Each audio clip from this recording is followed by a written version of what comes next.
오늘은 야고보서를 제가 볼 건데요. 야고보서 5장 말씀 전체를 오늘 한번 생각하는 시간을 가지도록 하겠습니다. 야고보서 말씀 5장 1절부터 제가 3절까지만 읽도록 하겠습니다.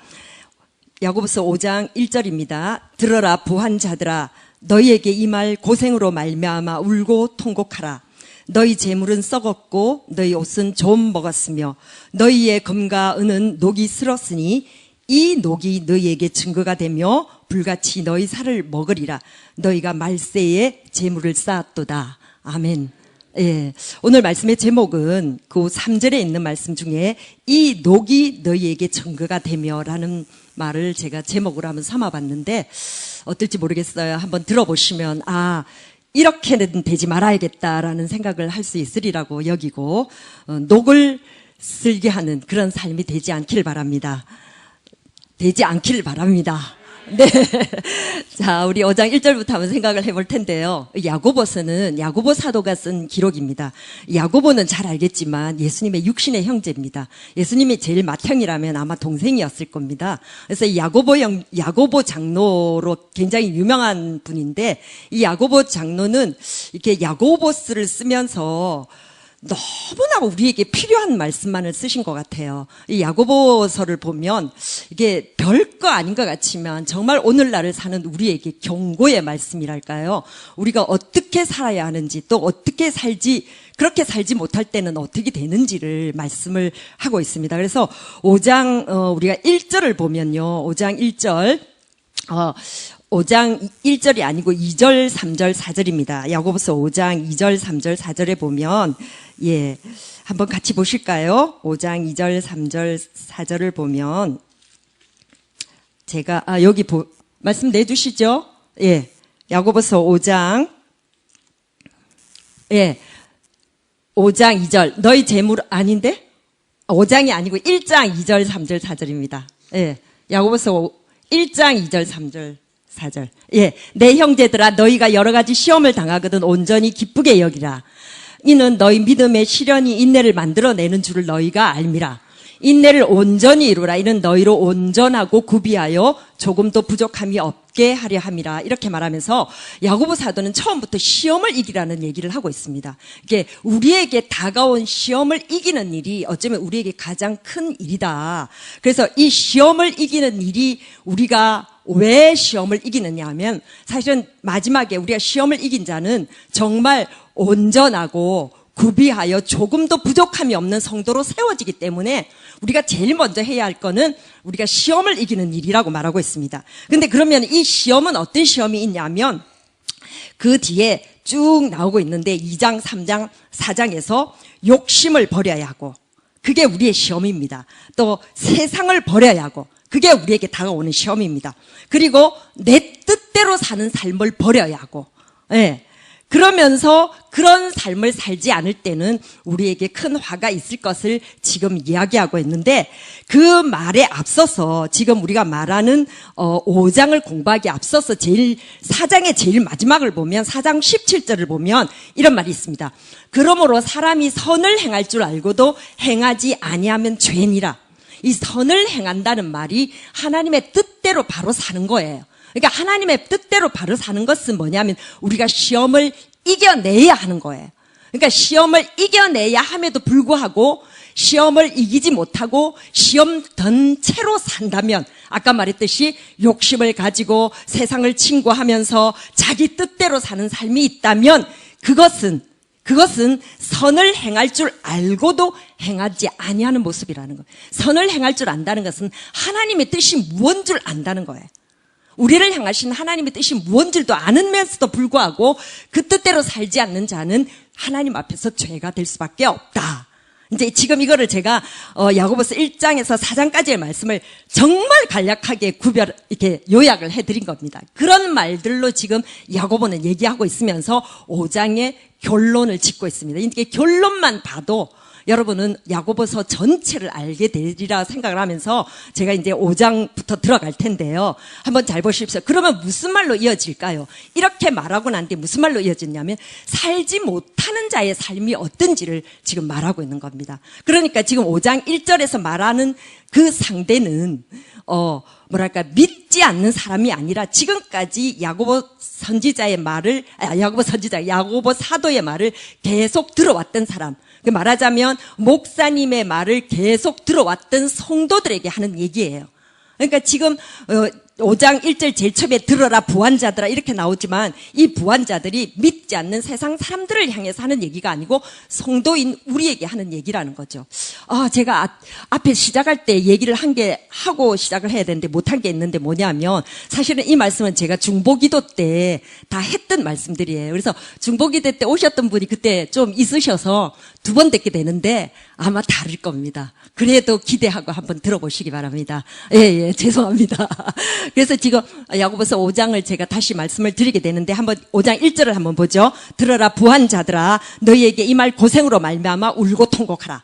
이제 그랬잖아요. 아까도 시험을 이기지 못하고 시험 든 채로 사는 자. 그러니까 시험을 이기지 못한 자는 시험 든 채로 사는 자들이에요. 그리고 하나님의 뜻대로 살지 못하는 자들은 어떻게 될 건지를 얘기를 하고 있습니다.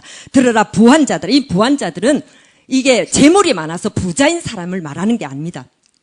내 마음을 굉장히 살찌운 거예요. 그 뒤에 보면 너희가 너희 마음을 살찌게 5절에 그런 말이 있지. 너희 마음을 살찌게 하였도다. 이 말이 정말 제가 이 야고보서 말씀을 전해야겠다라고 생각하고 있는데 지난주 금요일 날 목사님 말씀하시더라고요. 곡식과 가라지의 비유. 그죠? 곡식과 가라지의 비유인데 우리가 정말 알곡이 자라도록 해야 되는데 알곡 안에서 방해하는 것들이 뭐가 있었습니까? 가라지가 있잖아요. 이 가라지 때문에 우리 안에 마음의 자리가 비좁아지는 거예요. 가라지로 살이 찌는 거예요. 이 가라지로 살이 찐다는 것은 다른 생각이 우리 안에 너무 꽉 차 있는 거죠. 하나님이 아닌 다른 생각. 그래서 부한자들아 이게 뭐냐면 욕심, 세상, 그러니까 자기 뜻, 자기 어떤 그 모든 다른 것들로 인해서 하나님이 아닌 다른 것들로 인해서 마음을 살찌운 거예요. 그러니까 부한 자들아 너희에게 이 말 고생으로 말미암아 울고 통곡하라.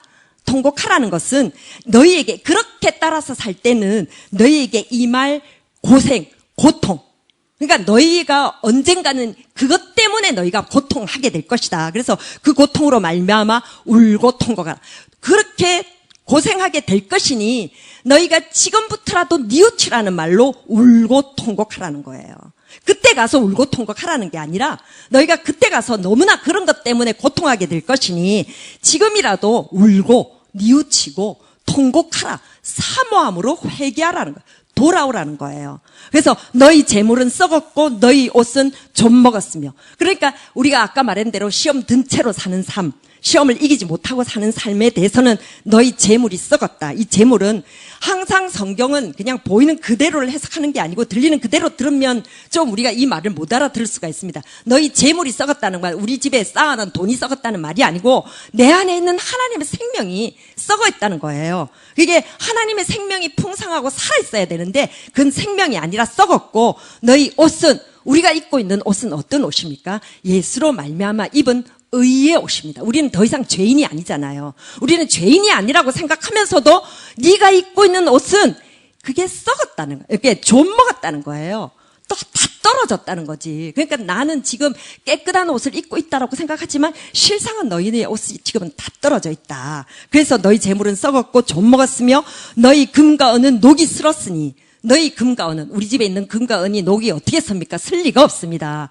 그러나 내 안에 있는 금과 은은 녹이 슬 수가 있어요. 금은 하나님의 성품이죠. 하나님의 사랑입니다. 그리고 은은 예수님의 구속의 은혜예요. 하나님의 사랑과 예수의 은혜가 내한테는 아무 쓸모가 없다는 거예요. 그렇게 살 때는. 또 하나님의 은혜와 예수의 사랑이 하나님의 사랑과 예수의 은혜가 내 안에서 어떤 힘도 발휘하지 못하고 있다는 거예요. 그게 녹이 쓴 거예요. 그래서 이 녹이 너희에게 증거가 된다는 말은 너희가 하나님을 따라 살지 못하는 그 모습, 그러니까 녹이 쓴 그 모습이 너희에게는 나중에 심판받을 수 있는 조건이 된다는 거예요. 우리가 하나님을 따라 살지 못하는 모습이 있다면 그건 내가 은과 금을 녹슬게 한 모습이고 그 녹으로 나중에 내가 정말 고생할 수밖에 없는 그 모습이 될 것이니 나중에 불같이 너희 살을 먹으리라. 스스로 너희가 너희 살을 깎아먹는 것처럼 너희들은 정말 망하게 되는 길을 자초하고 있다. 너희 스스로 네 살을 먹고 있는 것과 같다. 왜냐하면 너희가 말세의 재물을 쌓았도다. 어디에? 내 마음 가운데. 내가 부한자로 산다는 거예요. 그러니까 내 하고 싶은 대로 사는 게 내 마음대로 사는 거예요. 그러니까 내가 재물을 쌓는 거예요. 어쩌면 사람들이, 세상 사람들은 돈 벌기 위해서 진짜로 하고 싶은 일 다 하잖아요. 뭐지 돈이 된다면 다 할 수 있는 일, 그런 일들은 세상에서는 어쩌면 그게 참 잘한다 할지는 모르지만 우리는 우리 마음대로 사는 것은 내 안에 재물을 쌓는 일이요, 내 안에는 음과 근을 녹슬게 하는 것이요, 진짜로 내가 하나님의 뜻을 살지 못하기 때문에, 뜻대로 살지 못하기 때문에 나중에 내가 받을 고생을 자초하는 일이 된다. 말세라는 말들도 생각해 봐야 될 것은, 말세는 이 보이지 않는 그 성령으로 우리를 인도하시는 삶을 사는 이때입니다. 말세는 인자이신 주님도 보이지 않아요. 하나님도 보이지 않아요. 누가 우리를 이끌어가고 있습니까? 성령께서 우리 안에서 우리를 이끌어가고 있어요. 그러니까 이 성령의 어떤 인도하심을 받지 못하고 이 말세에 너희가 너희 뜻대로 사는구나. 그래서 재물을 쌓았도다. 4절 보라, 너희 밭에서 추수한 품꾼에서 주지 아니한 삭시의 소리를 지르며 그 추수한 자의 우는 소리가 만군의 주의 귀에 들렸노라. 이 말은요, 보라, 너희 밭에서 추수한 품꾼에게 주지 않은 삭시의 소리를 지르며, 이게 한 문장이에요. 우리는 우리의 삶을 경작하고 있습니다. 언젠가 우리가 주님 앞에 섰을 때 우리의 삶을 추수해야 합니다. 이 말이 무슨 말이냐면 우리의 삶의 열매를 가지고 하나님 앞에 서야 합니다. 그런데 추수한 품꾼에게 주지 아니하사, 우린 추수는 열심히 하려고 했는데, 추수는 하는데 거둬들인 알곡이 없다는 거예요. 그래서 그 품삯이 없다는 거예요. 내가 남의 밭에 추수를 도와주러 가도 내한테 품삯이 돌아오거늘 내 밭에 내 것을 내가 뭔가를 거둬들이려고 하는데 아무것도 없더라는 거예요. 내 삶이 모든 것이 헛되더라는 거예요. 특히 우리 예수 믿는 예수 믿는 자의 삶은 내가 하나님을 열심히 따라 살았으니 내가 하나님 앞에 가면 내가 그래도 뭔가 하나님이 나에게 칭찬하실 것이 있으리라, 또 내가 뭔가 나의 열매를 하나님 앞에 드릴 것이 있으리라라고 생각하고 하나님 앞에 섰지만 아무것도 없다는 거예요. 그게 추수한 품꾼에게 주지 않은 삭신 소리를, 이 삭을 의인화해서 말하잖아요. 나 이 삭은 주인한테 가고 싶은데 주인한테로 갈라 해도 없는 거예요, 주인이. 정말 안타깝지 않아요? 내 것이 다 없어져 버린 거예요. 나는 산다고 살았는데 내가 내 손에 이렇게 쥐지는 것은 아무것도 없더라는 거예요. 그 삭시 소리를 지르며 또 추수한 자의 우는 소리가, 그래서 추수는 다 했는데 내 손에 아무것도 안 쥐어졌으니까 울 수밖에 없죠. 통곡하는 거죠. 고통이에요, 그게. 우는 소리가 만군의 주의 귀에 들렸노라. 하나님이 그걸 보신다는 거예요. 근데 이 말은 보면 과거로 써놨죠. 만군의 주의 귀에 들렸느니, 앞으로 우리가 가서 해야 할 일, 들리리라가 아니라 들렸니라 이러면은 이 말은 하나님이 이미 그 모습을 알고 계신다는 거예요. 우리가 이렇게 살 때 어떻게 될 것을 알고 계신다는 거예요, 이미. 그래서 들렸느니라 했으니까 주님이 그걸 아니까 주님은 우리에게 어떻게 그렇게 하지 않도록 우리를 말려야 되지 않겠습니까? 하나님의 정말 안타까운 마음을 야고보 사도는 얘기하고 있죠. 들렸느니라 5절, 너희가 땅에서 사치하고 방종하여 살육의 날에 너희 마음을 살찌게 하였도다. 너희가 땅에서 너희가 사는 날 동안 사치하고 방종하여, 이 말도 정말 우리가 우리 마음대로 살았던 거예요. 마음을 살찌우고 살았다는 거예요. 누룩의 마음대로 따라서 살았다는 거예요. 이 누룩이 우리를 확 이끄는 대로 우리는 이끌려갔고 시험을 든 채로 우리는 살았던 거죠. 사치하여 살육의 날에, 이 살육의 날은 정말 고통을 당하는 사람의 입장에서는 살육의 날이에요. 너무나 무시무시한 심판의 날이죠.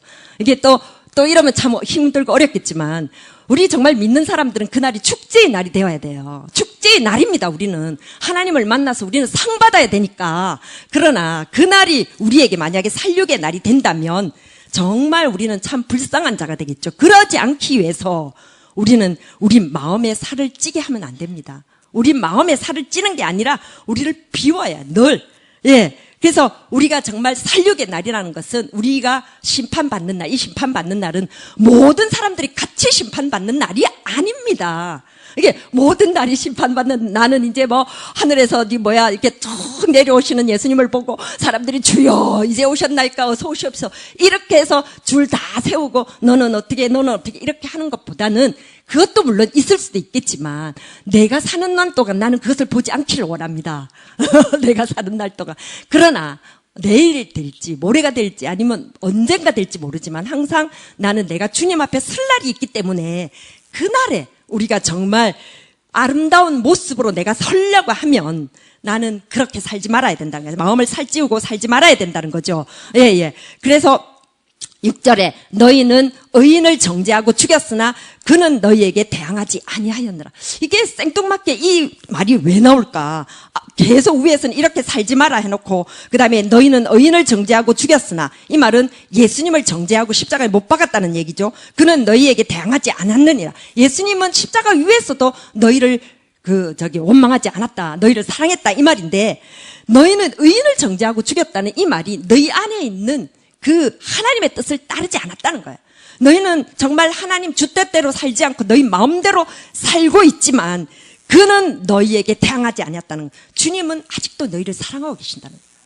주님은 아직도 너희를 사랑해서 너희가 돌아오기를 바라기 때문에 나로 하여금 이런 얘기를 하고 있게 하는 것이 아니겠느냐. 너희는 너희를 정죄하고 죽였으나 그는 너희에게 대항하지 아니하였느니라. 하나님이 우리를 얼마나 사랑한지를 그렇게 말씀하고 있으므로 7절 그러므로 주께서 강림하시기까지 길이 참으라 보라.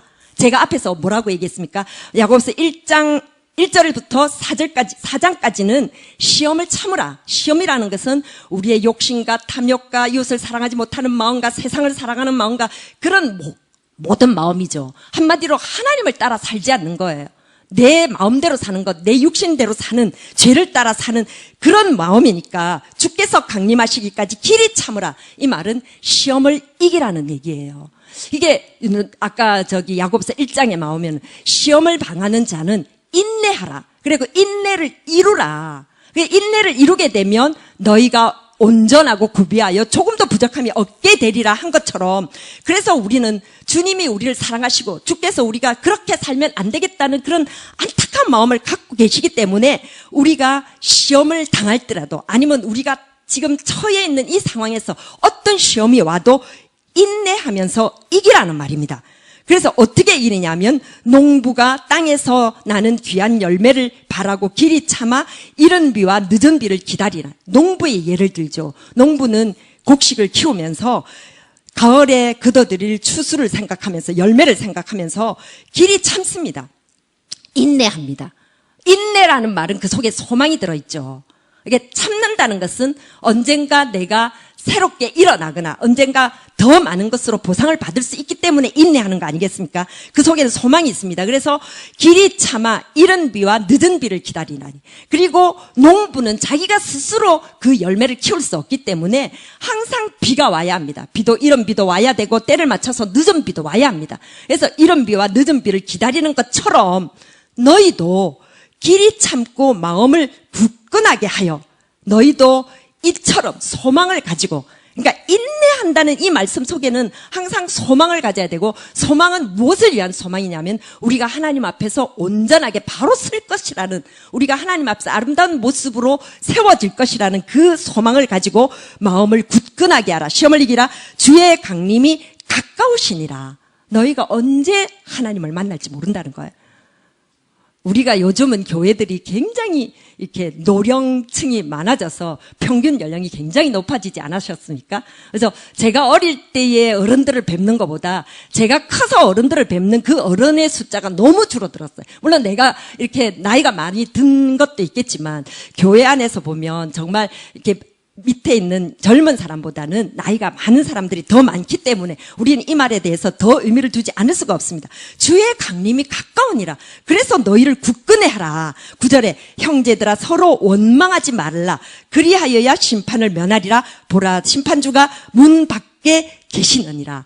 형제들아 원망하지 마라. 이 한마디가 너희 마음대로 살지 마라는 말로 대표합니다. 서로 원망하지 말라. 이 말은 서로 사랑하라는 얘기.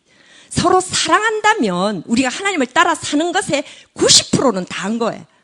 90%는. 근데 원망한다면 90%는 못하는 거예요. 그래서 이 한마디로 너희가 하나님을 따라 살아라는 말로 합니다. 그래서 하나님을 따라 살지 않고 육신을 따라 사는 모습이 원망하는 모습. 그리하여야 심판을 면하리라. 그렇게 사는 것이 하나님 앞에서 아름답게 서는 길이고 그날의 고통을 당하지 않는 것이고 삶의 열매를 그날에 찾을 수 있는 길이다. 그리고 그 뒤에 심판주가 문 밖에 서 계시느니라. 뭐라고 합니까? 항상 반드시 심판은 우리에게 있을 것이라. 문 밖에 기다. 누구든지 아무든지 그 심판을 피해갈 수는 없으니 심판은 반드시 있을 것이니 그러면 어찌 살아야겠느냐. 원망하지 말면서 서로 사랑하면서 살아라. 요 말이 여기까지가 이제 야고보서의 전체적인 결론입니다. 그러면서 더 우리에게 결론을 강화시키기 위해서 좀 더 우리에게 더 강하게 말씀하시기 위해서 그 다음에 예를 들고 있습니다. 10절 형제들아 주의 이름으로 말한 선지자들과 고난과 오래 참음의 본으로 삼으라. 너희가 시험을 당할 때 이기려거든. 어떤 사람들의 본을 받아보라는 거야. 우리가 보통 어떤 모델을 보면서 그 모델을 따라가면 참 일이 빨리빨리 진행되기도 하고 쉽게 나가기도 하죠. 그렇기 때문에 지금 야고보 사도는 우리가 시험 받을 때에 이길 수 있는 그 모델을 욥으로 제시하고 있습니다. 11절에 보라 인내하는 자를 우리가 복되다 하나니. 아까도 말했죠. 그 인내는 우리가 다가온 시험을 이기는 거고 시험을 이기는 것은 인내를 이루는 거예요. 인내를 이루는 것은 어떤 것이냐면 우리로 하여금 온전하고 구비하여 조금도 부족함이 없는 사람으로 하나님 앞에 세우는 거거든요. 결국은 시험을 이기는 것은 우리가 주님 앞에 부족함이 없는 사람으로 서기 위한 것일진데 보라 인내하는 자를 우리가 복되다 하나니. 그래서 욥의 인내를 들었지 않느냐라고 얘기합니다. 욥은 어떤 시험을 받았습니까? 말로 이루다 못하죠. 모든 재물과 가산과 아들과 딸과 자기가 가졌던 모든 것들이 다 빼앗겼지 않습니까? 이거야말로 보통 큰 시험이 아니죠. 예. 그러면서 자기가 받았던 모든 그 부인에게 부인에게서도 자기는 버림을 받고 그래서 그런 어떤 어려움을 당했을 때 욥은 인내했다는 거예요. 인내. 그게 인내가 뭐냐면 정말 소망을 가지는 거예요. 내가 이런 일들을 정말 이기고 나면 이 일들을 겪고 나면 또 이 일들을 정말 하나님으로 말미암아 이기고 나면 하나님이 나를 분명히 바로 세우실 거야 했던 대로 주께서 주신 결말을 보았거니와. 그러면 주께서 주신 결말을 보면 욥이 받았던 그 인내의 결과가 무엇인지를 알게 될 수 있겠죠. 그래서 우리 욥기를 보면 욥기 41장 5절입니다. 욥기 41장 5절에 보면 이런 말이 있죠. 그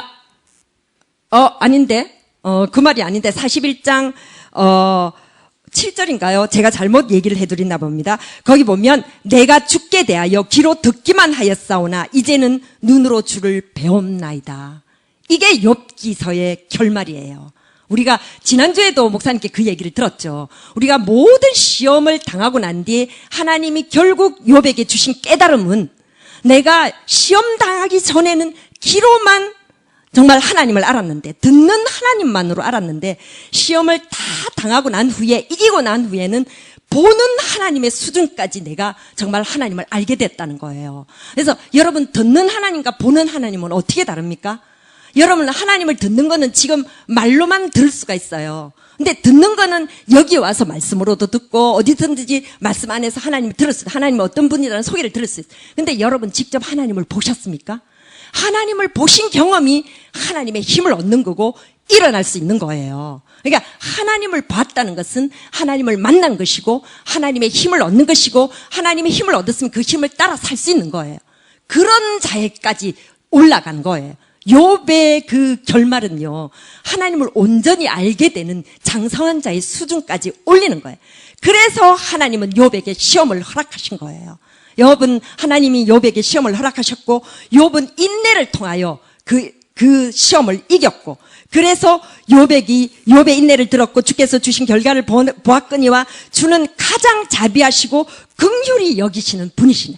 주님이 자비하고 긍휼을 여기신다는 것은 우리의 연약함을 알기 때문입니다. 욥을 그냥 가만히 놔두면 그냥 귀로만 하나님을 아는 거예요. 그냥 하나님을 겉핥기식으로만 아는 자의 수준에 머물 것이기 때문에 욥을 사랑하고, 그래서 욥에 대하여 자비하고 욥에 대해서 긍휼히 여겨서 하나님이 그에게 시험을 주셨다는 거예요. 그래서 시험을 주시고 시험을 이겨서 하나님을 온전히 알게 되는 수준까지 올린 거예요. 혹시 우리에게 고난이 다가온다면 우리에게 말하는 고난이, 아유, 내게 하나님이 설마 그것 때문에 내게 이런 어려움을 주셨을까? 아니, 설마 내가 정말 하나님 앞에서 내가 사는 것이 그렇게 하나님 보시기에 못마땅해 보여서 나에게 이런 어려움을 주셨단 말인가? 라고도 할 수 있겠지만, 사실은 하나님이 우리가 잘 살고 못 살고에 별로 큰 관심이 없을 거예요. 우리가 하나님 앞에서의 영혼이 얼마나 아름답게 세워질 수 있는지, 하나님의 뜻대로 살아서 하나님이 보시기에 아름다운 삶을 살고 있는지, 그것들을 보는 것이 하나님의 눈이라면 하나님이 우리를 긍휼히 여기실 때는 그것을 줄 수 있는 어떤 것들도 하나님은 방법을 취하실 겁니다. 그게 우리에게 어쩌면 고난을 주고 있는지도 몰라요. 그래서 보면 자 12절에 내 형제들아 무엇보다도 맹세하지 말지니, 이렇게 욥은 지금 하나님을 만나는 수준까지 간 것이 인내를 이긴 결말이라면요, 그러면 욥이 갖고 있는 건 뭐냐면 하나님을 만남으로써 어떻게 사는 거예요? 하나님의 힘을 얻고 하나님을 따라 사는 거예요. 거기까지 가야 하는 거예요. 그러면 이제 들어보시면 알 겁니다. 12절에 그래서 욥을 보느냐? 그러면 욥의 결말을 보았다면 너희가 욥을 통해서 무엇을 알 수 있겠느냐? 그래서 12절에 내 형제들아 무엇보다도 맹세하지 말지니 하늘로나 땅으로나 아무것도 맹세하지 말고 오직 너희가 그렇다고 생각하는 것은 그렇다고 아니라고 생각하는 것은 아니라 하여 정죄받음을 면하라. 결론은 정죄받음을 면하라는 거예요. 하나님 앞에서 죄 짓지 말라는 거예요. 어떤 것이 죄를 안 짓는 거예요? 맹세 안 하는 것이 죄를 안 짓는 거예요. 맹세한다는 말은 무슨 말이에요? 내가 할 수 있다고 나를 드러내는 거예요. 그러니까 너희가 네 힘으로 산다라고 말하지 말아라.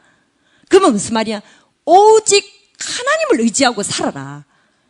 예. 이게 욥이 인내한 결말이에요. 욥은 자기를 의지하지 않고 하나님을 보는 수준에까지 갔기 때문에 하나님을 만나서 하나님의 힘을 얻고 하나님의 힘으로만 사는 자가 되었다라는 것을 고백하는 것처럼, 너희도 이제는 시험을 이기고자 하느냐? 그러면 절대로 너희 힘으로 살려고 하지 말아라. 절대로 너희 힘으로 그 어떤 고난을 이기려고 하지 말아라. 하나님의 힘으로 너희가 살 수 있도록 해라. 그래서 12절에 내 형제들아 무엇보다도 맹세하지 말지니, 너희 힘으로 뭔가를 할 수 있다라고 말하지 말지니 하늘로나 땅으로나 아무 다른 것으로도 맹세하지 말고 오직 너희가 그렇다고 생각하는 것은 그렇다, 아니라고 생각하는 것은 아니다.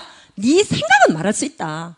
그러나 내가 할 수 있다라고 말하지 마라. 아, 이건 안 될 것 같은데요. 아, 이건 될 것 같은데요. 네 말은 할 수 있다. 그러나 아니요, 이건 내가 할 수 있습니다. 아니요, 이건 분명히 이렇게 하면 맞을 거야. 또 이게 생각하는 게 맞아. 이렇게라고 생각하지 말고 하나님 무엇을 하든지 하나님의 힘을 구하고 하나님의 뜻대로 해라. 그래서 13절이 나옵니다. 13절에 그러므로 너희 중에 고난당하는 자가 있느냐? 시험받는 자가 있느냐? 그는 기도할 것이요. 그는 하나님께 힘을 구할 것이요. 예. 우리가 고난당할 때 우리가 이길 수 있는 방법은 하나님밖에 없습니다. 예.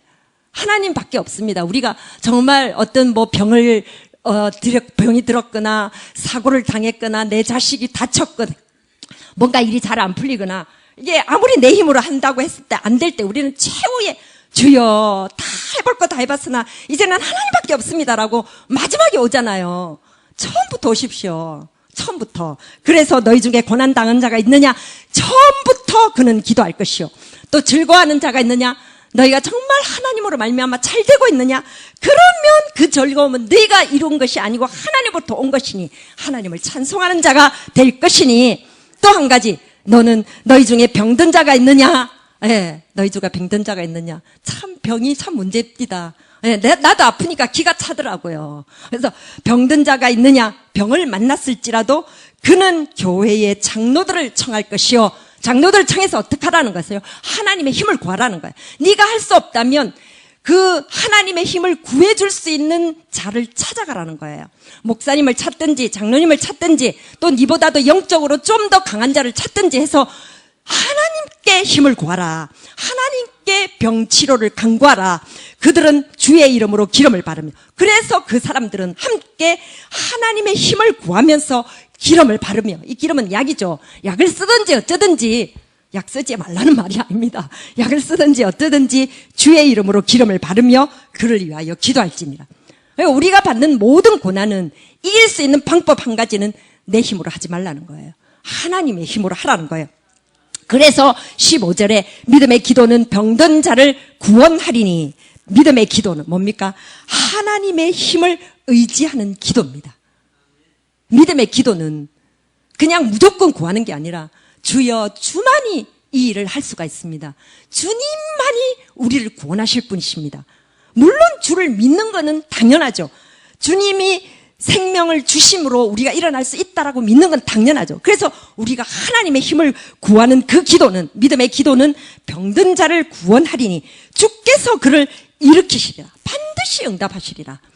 하나님의 힘을 구하는 기도는 반드시 하나님의 힘을 주신다는 거예요. 그래서 믿음의 기도는 병든 자를 구원하느니 주께서 그를 일으키시리라.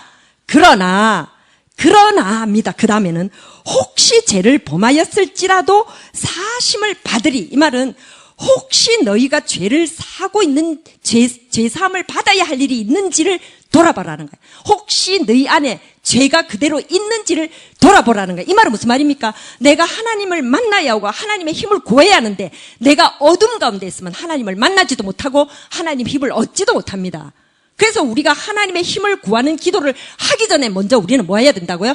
내 모습을 돌아봐야 된다는 거예요. 내가 어둠 가운데 있는지, 죄 가운데 있는지, 내가 죄를 범하였을지라도 하나님은 나를 죄를 용서해 주실 것이니 먼저 내가 회개하면서 나가야 된다는 겁니다. 그래서 16절에 그러므로 너희 죄를 서로 고백하며 병이 낫기를 위하여 서로 기도하라. 그래서 먼저 병 낫기를 위하여 기도하기 전에, 우리의 고난을 이기게 해주시옵소서라고 기도하기 전에 먼저 너희 죄를 서로 고백하며 어둠에서 벗어나 하나님께로 먼저 나아가야 합니다.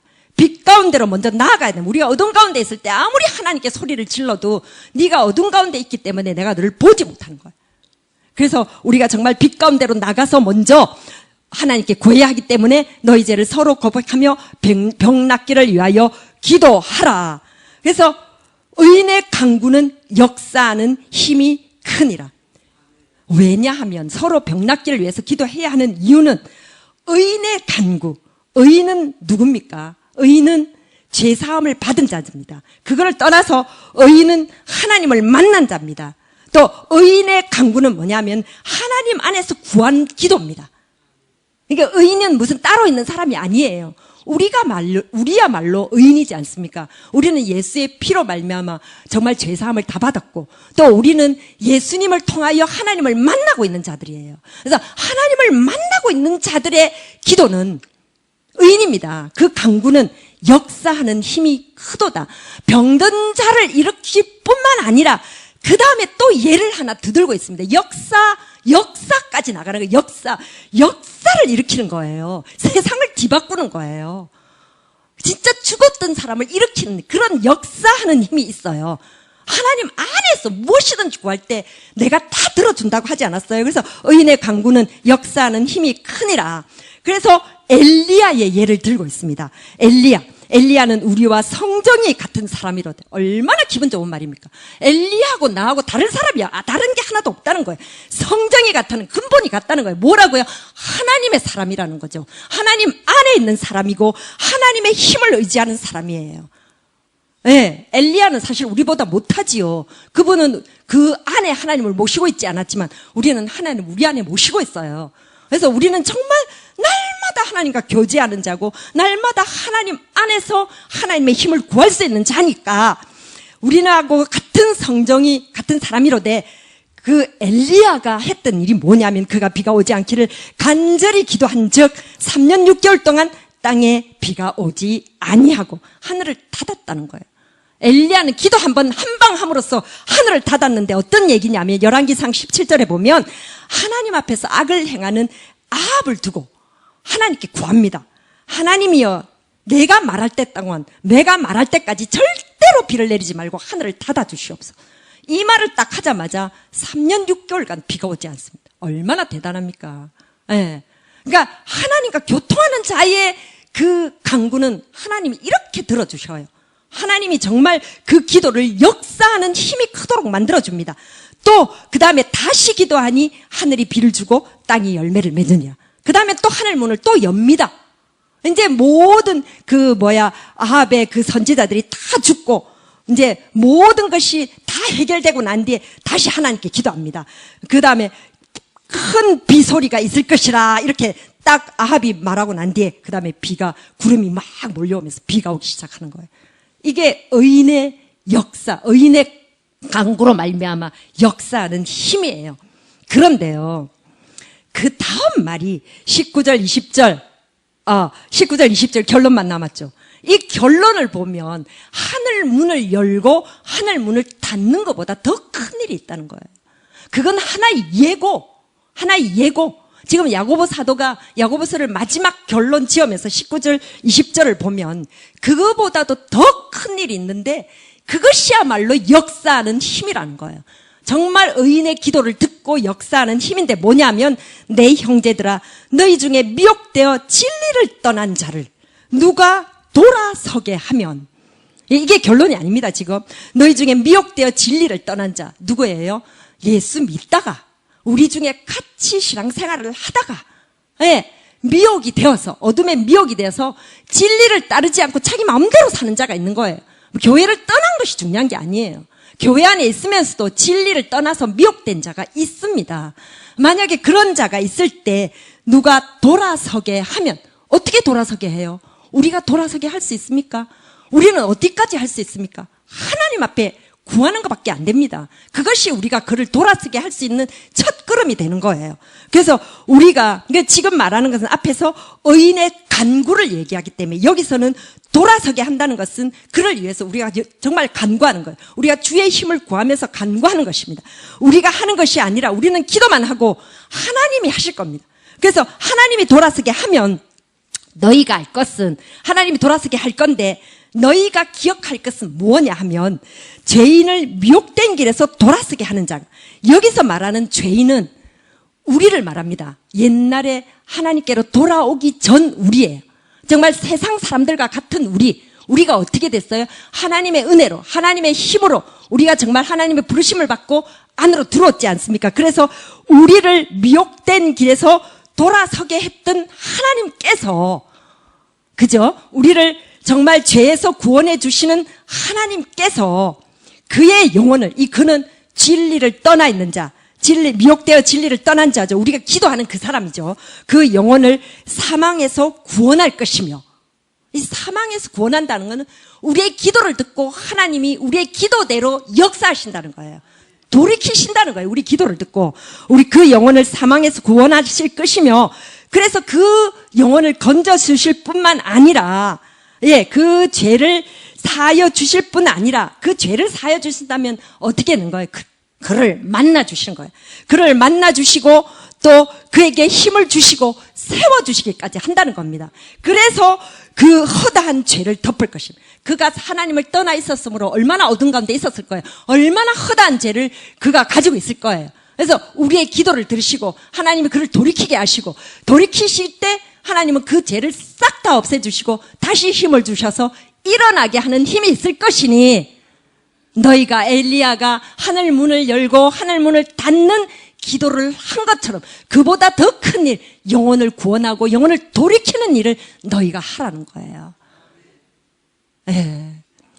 저는 정말 열변을 토하지만 어디까지 그 마음이 잘 전달이 된지 모르겠어요. 야고보 사도는 정말 이 얘기를 쓰면서 결론이 뭡니까? 모든 교회들이 함께 넘어지지 말고 함께 하나님 앞에서 자기 몫을 찾는 자, 삶의 열매를 찾는 자, 하나님의 뜻대로 사는 자, 정말 역사하는 힘이 큰 의인의 모습이 되기를 원하여 말하고 있는 거 아닙니까? 정말 한 사람만 잘 되기를 바라는 게 아니라, 너희 중에 누구라도 한 사람이 넘어져 있다면 그 사람을 위해서 하나님께 기도하고 또 그 사람을 우리의 기도를 듣고 하나님은 돌아오게 하실 뿐 아니라 너희처럼 세워주실 것이다. 그것을 믿고 간구하고 기도해서 하나님 앞에서 정말 찾을 것이 있는 삶을 살아라. 그래서 하나님은 너희에게 어쩌면 고난을 주고 있을 것이고 또 어쩌면 그 고난을 받았을 때도 너희가 길이 참고 오랫동안 하나님만 의지하고 살기를, 그래서 진짜로 하나님의 모습대로 아름다운 그 열매를 맺는 그런 성도가 되기를 바라는 마음으로 하나님이 너희를 사랑하고 있는 것이 아니냐라는 말로 지금 사도 야고보 사도는 말하고 있는 것 같습니다. 우리 주세움교회 성도님들은 이 얘기에 대해서 너무 많이 공감하시리라 믿고, 네, 그렇지요.